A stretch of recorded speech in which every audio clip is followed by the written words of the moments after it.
کو کہ خدا نے ہمیں اس گھرانوں میں پیدا کیا، یا وہ جو اہل بیت سے محبت کرتے ہیں۔ عزیزانو، آیت اللہ شمس الدین نے اپنی کتاب روز یاران میں بہت پرانی بات ذکر کیا کہ ایک گھرانہ تھا جو ہمیشہ عزاداری کراتا تھا اپنے حسب توفیق۔ ان کے پاس اس سال پیسے نہیں کہ عزاداری کرے، بہت پریشان تھے کہ کیا کریں۔ ان کا ایک جوان بیٹا تھا، میاں بیوی نے فیصلہ کیا کہ اپنے اس بیٹے کو غلاموں کے بازار میں بیچا۔ بیٹے کو بتایا، بیٹا بھی راضی ہو گیا، بیٹے کا سر منڈوایا، باپ بیٹے کو لے کر بازار چلا۔ سارا دن انتظار کرتا رہا کہ کوئی خریدار آئے، کوئی خریدار۔ رات کو جب پلٹنے لگا مایوس ہو کر تو دیکھا ایک گھوڑے سوار آیا۔ کہا کہ کتنے کا دو گے؟ کہا جو بھی قیمت لگ جائے۔ قیمت دی، اس کو بٹھایا، گھوڑا شہر سے باہر نکلنے لگا تو اس جوان نے مڑ کر دیکھا تو گھوڑے سوار نے کہا کہ مڑ کر کیا دیکھ رہے ہو؟ کہا میرا پہلا جو آقا تھا نا وہ بڑا مہربان تھا۔ گھوڑے سوار نے کہا جھوٹ کیوں بول رہے ہو؟ وہ تمہارا باپ تھا، جاؤ جاؤ اپنے باپ کے پاس۔ کہا نہیں میں نہیں جاؤں گا، ورنہ میرا باپ سمجھے گا میں بھاگ کر آیا ہوں۔ گھوڑے سوار نے کہا کہ باپ سے کہنا مجھے حسین نے آزاد کیا۔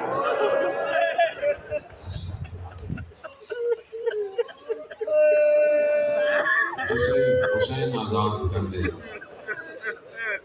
اسے حر کہتے ہیں۔ ایک حر کا انتظار ہے بس۔ عزیزان محترم، کربلا ایک حر بس۔ حر نے راستہ روکا، امام نے کیا کہا اسے؟ امام ہادی ہے اللہ کی طرف سے۔ ایک ایک جملہ امام کا حکمت سے خالی۔ جب اس نے روکا نا تو امام نے کہا تیری ماں تیرے عذاب میں بیٹھے۔ اس نے کہا مولا آپ کی والدہ کا مرتبہ ایسا ہے، میں ان کے لیے یہ کچھ کہہ نہیں سکتا۔ یہی احترام امام جانتے تھے نا کہ عشق کی چنگاری لگانی کہاں سے۔ امام نے جملہ کہا، اس کے اندر سے وہ عشق باہر آیا۔ اس نے بی بی کا احترام کیا۔ اس احترام میں شب عاشور ٹہل رہا ہے۔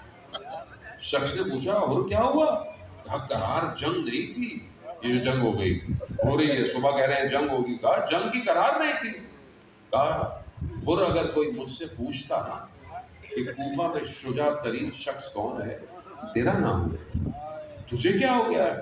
کہا میں اپنے آپ کو جنت اور جہنم کے درمیان دیکھ رہا ہوں۔ روز عاشور اور اپنے بیٹے کو لے کر مولا کی خدمت میں پہنچا۔ مولا نے کہا کون ہے؟ حضرت علی اکبر نے کہا بابا ہو رہا ہے۔ کہا آنے دو۔ امام جانتے تھے اور آئے گا۔ اور آیا، کہا مولا میں معافی چاہتا ہوں، مجھے معاف کر دے۔ مولا مجھے پہلے جانے دو۔ امام نے بھی نہیں روکا۔ آپ کسی کے پاس جائیں، کوئی کچھ تو آپ کو بٹھائے گا اور حسین جیسا کسی کو جانے دیتا ہے، مگر امام حسین جانتے تھے خیموں میں پانی نہیں ہے، میں اس مہمان کو کیا دوں؟ کہا اڑ جاؤ۔ اڑ گئے اور خیموں کے باہر سادات سے معافی مانگنے کے لیے کہا کہ اے علی کی بیٹی مجھے معاف کر دینا، قیامت والے دن بیوی سے میری شکایت نہ کرنا۔ عزادار اڑ گیا اور اس سے پہلے اس کا بیٹا گرا۔ مصائب آپ سنتے رہے میرے عزیزداران محترم۔ بس میں جملہ تبرکن کہتا ہوں کہ حضرت حور ہماری شفاعت کرے۔ عزیزداران بڑی بڑی ہستیاں ہیں، یہ سب بڑے مقام پر ہیں۔ یہ حوضہ علمیہ کم حضرت حور کے توسل سے بنا ہوا ہے۔ عزیزانہ عبد الکریم حائری جزدی حضرت حور سے توسل کر کر گئے تھے اور حوضہ بنایا۔ حور کا بیٹا جب گرا تو حور پہنچے، امام بھی پہنچ گئے۔ امام نے کیا کہا؟ حور جوان بیٹے کے لاشے پر باپ نہیں آتا۔ عزیزداران محترم، حور اگر آپ رہتے کچھ دیر تو آپ کو پتا چلتا کہ علی اکبر کے بدن پر امام حسین کیسے آیا۔ ہاں حضرت محرم مصائب آپ سنتے رہے ہیں، محرم میں پورے سنتے رہے ہیں۔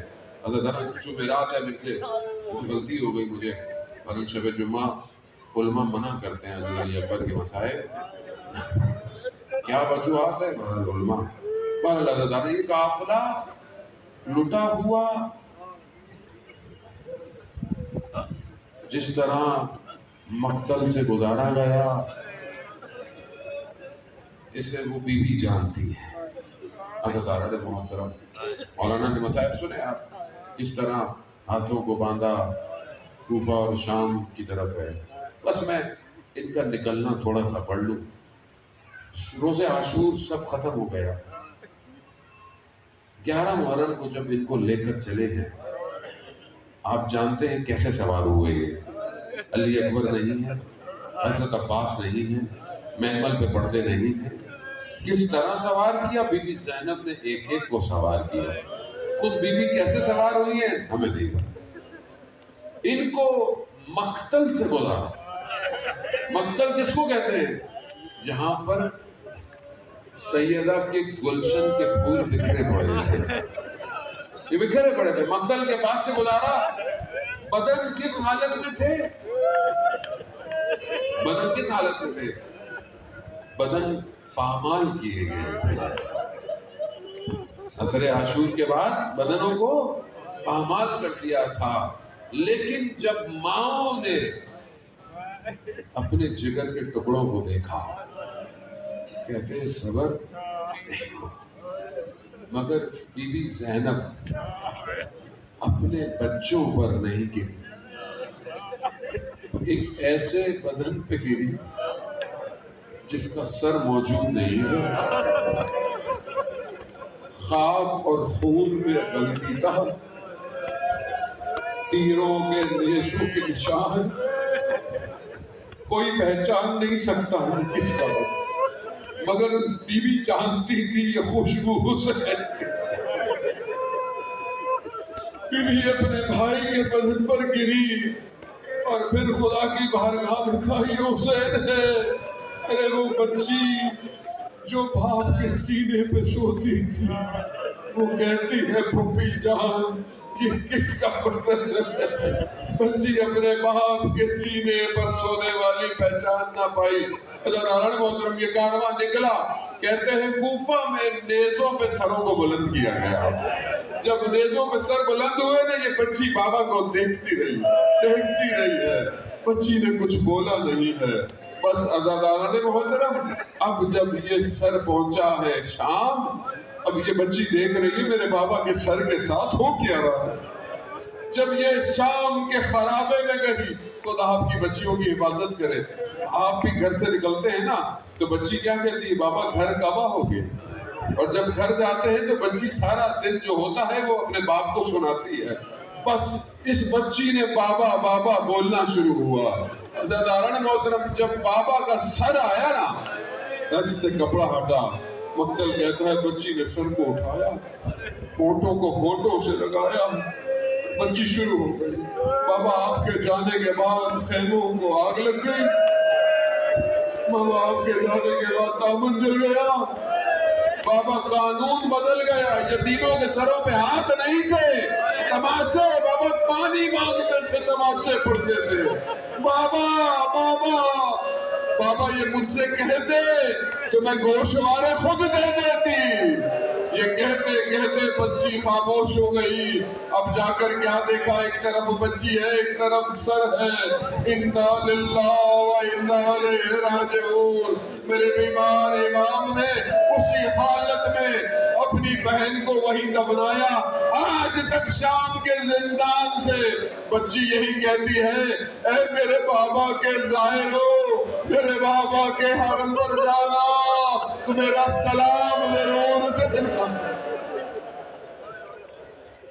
الا لعنۃ اللہ علی القوم الظالمین وسیعلم الذین ظلموا ای منقلب ینقلبون۔ پروردگار امام زمانہ کے ظہور میں تعجیل عطا فرما، ہمیں ان کے نام